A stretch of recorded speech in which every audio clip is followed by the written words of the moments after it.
কেৱল নামঘৰক সাহায্য দিলেই নহ'ব, নামঘৰৰ সমানে সমানে মছজিদকো সাহায্য দিয়াৰ ব্যৱস্থা কৰক। নামঘৰৰ সমানে সমানে মছজিদতো কিন্তু সাহায্য দিয়াৰ ব্যৱস্থা কৰক। নামঘৰৰ সমানে বানত মছজিদক ক্ষতিগ্ৰস্ত হৈছে। যে বানপানীত অকল নামঘৰে ক্ষতিগ্ৰস্ত হোৱা নাই, বানপানীত মছজিদো ক্ষতিগ্ৰস্ত হৈছে। ধৰ্মৰ ভিত্তিত সাহায্য কিয়? আপুনি ধৰ্মৰ বিচাৰ কৰি কেৱল মাত্ৰ নামঘৰ বিলাকত আপুনি সাহায্য ঘোষণা কৰিছে। সকলো ধৰ্মীয় প্ৰতিষ্ঠানক সমান গুৰুত্ব দিয়ক। সকলো ধৰ্মৰ নামঘৰে হওক, গীৰ্জাই হওক, আপোনাৰ মছজিদে হওক, যিবোৰ ক্ষতিগ্ৰস্ত হৈছে প্ৰতিটো অনুষ্ঠানত আপুনি সাহায্য দিয়াৰ ব্যৱস্থা কৰিবৰ কাৰণে আমি জাতীয় সংগ্ৰামী অসমে আপোনাক অনুৰোধ কৰিছো। মুখ্যমন্ত্ৰী সকলো ধৰ্মৰ মানুহৰ।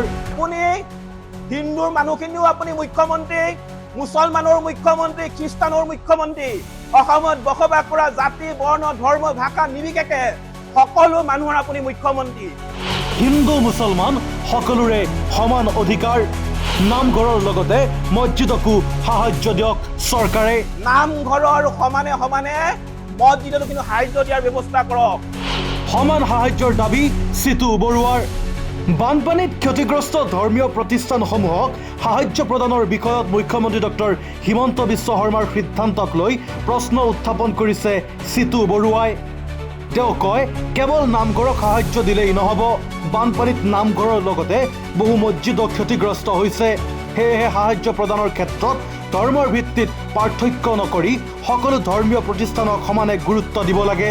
লগতে চিতু বৰুৱাই কয়, মুখ্যমন্ত্ৰী কেৱল হিন্দু সমাজৰ নহয়, তেওঁ মুছলমানকে ধৰি সকলো জাতি, ধৰ্ম আৰু বৰ্ণৰ মানুহৰ মুখ্যমন্ত্ৰী। সেইবাবে বানত ক্ষতিগ্ৰস্ত নামঘৰৰ লগতে মছজিদ আৰু অন্যান্য ধৰ্মীয় প্ৰতিষ্ঠানকো সমানভাৱে সাহায্য দিয়াৰ ব্যৱস্থা কৰিব লাগে মুখ্যমন্ত্ৰীয়ে। তেওঁৰ এই মন্তব্যই ৰাজ্যৰ ৰাজনৈতিক মহলত তীব্ৰ বিতৰ্কৰ সৃষ্টি কৰিছে। শেহতীয়াকৈ অসমৰ মুখ্যমন্ত্ৰী মহোদয়ে বানপানীত ক্ষতিগ্ৰস্ত হোৱা প্ৰতিটো নামঘৰলৈ 1.5 লাখকৈ টকা আগবঢ়াইছে। আমি মুখ্যমন্ত্ৰী মহোদয়ৰ এই ব্যৱস্থাটোক আমি আন্তৰিকতাৰে ধন্যবাদ জ্ঞাপন কৰিছো। কিন্তু আমি ক'ব বিচাৰিছো যে বানপানীত অকল নামঘৰে ক্ষতিগ্ৰস্ত হোৱা নাই, বানপানীত মছজিদো ক্ষতিগ্ৰস্ত হৈছে। কিয় আপুনি ধৰ্মৰ বিচাৰ কৰি কেৱল মাত্ৰ নামঘৰ বিলাকত আপুনি সাহায্য ঘোষণা কৰিছে? আপুনি হিন্দুৰ মানুহখিনিও আপুনি মুখ্যমন্ত্ৰী, মুছলমানৰ মুখ্যমন্ত্ৰী, খ্ৰীষ্টানৰ মুখ্যমন্ত্ৰী, অসমত বসবাস কৰা জাতি, বৰ্ণ, ধৰ্ম, ভাষা নিৰ্বিশেষে সকলো মানুহৰ আপুনি মুখ্যমন্ত্ৰী। গতিকে আপুনি নামঘৰৰ সমানে সমানে মছজিদতো কিন্তু সাহায্য দিয়াৰ ব্যৱস্থা কৰক। আপোনাক আমি ক'ব বিচাৰিছো, এই বানপীড়িত সময়ত, এই দুৰ্যোগৰ সময়ত আমাৰ উজনি অসমত বসবাস কৰা হিন্দু, মুছলমান সকলো মানুহ কিন্তু ইজনে সিজনৰ হাতত হাত ধৰি আগবাঢ়িছে। নামনি অসমৰ পৰা, সমগ্ৰ অসমৰ পৰা ৰাইজে সাহায্য দিছে। হিন্দু মানুহে ৰান্ধিছে, মুছলমানে খাইছে, মুছলমানে ৰান্ধিছে, হিন্দুৱে খাইছে। হিন্দু মানুহৰ ঘৰত মুছলমানক আশ্ৰয় দিয়া হৈছে আৰু মুছলমান মানুহৰ ঘৰত হিন্দুক আশ্ৰয় দিয়া হৈছে। আৰু আটাইতকৈ ডাঙৰ কথা কি জানেনে মুখ্যমন্ত্ৰী মহোদয়?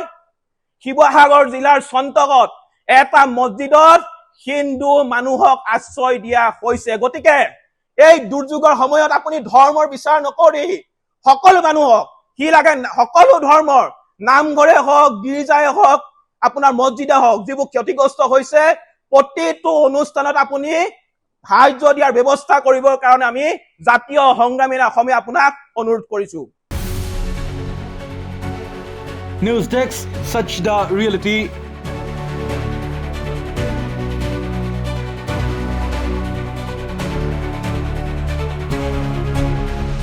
বিয়া, জন্মদিন বা আপোনাৰ যিকোনো বিশেষ অনুষ্ঠানৰ বাবে one stop solution ambience banquets. আপোনাৰ প্ৰতিটো অনুষ্ঠানৰ বাবে এটাই শ্ৰেষ্ঠ স্থান, Guwahati's finest and luxurious banquet hall. Ambience banquets, perfect for every celebration. For booking, contact 7099013417 or visit 5th floor above Reliance Centro, RG Burwa Road, Guwahati.